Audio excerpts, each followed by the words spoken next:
विजयक यात्रा। एक समय की बात है। एक छोटे से गांव में एक छात्र राज बहुत ही विद्यार्थी था। राज का सपना था कि वह अपने गांव से बाहर जाकर एक बड़ा स्वर्णिम भविष्य बनाए।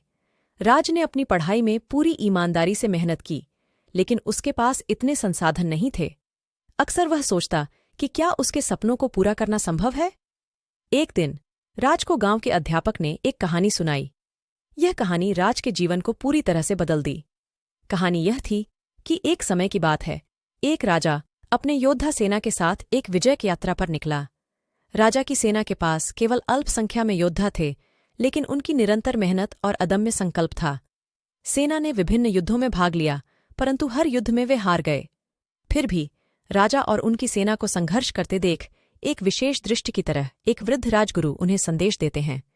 राजगुरु ने कहा, विजय का सच ये है कि यह उसे नहीं मिलता जो हमेशा जीतता है, बल्कि वह जो संघर्ष करता है और कभी हार नहीं मानता है। राज को यह संदेश मिलते ही उसने अपनी सेना को फिर से संगठित किया और निरंतर संघर्ष किया। अंत में वे विजयी हो गए और उन्हें उनके स्वप्नों की प्राप्ति हुई।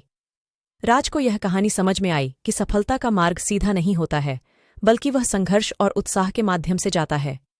उसने अपने सपनों के लिए प्रतिबद्धता और आत्मसमर्पण का प्रतीक बनाया और अंत में सफल हो गया। इस कहानी से हमें यह सीखने को मिलता है कि सफलता के लिए हमें संघर्ष को स्वीकार करना और अपने सपनों की प्राप्ति के लिए पूरी तरह से समर्पित होना चाहिए।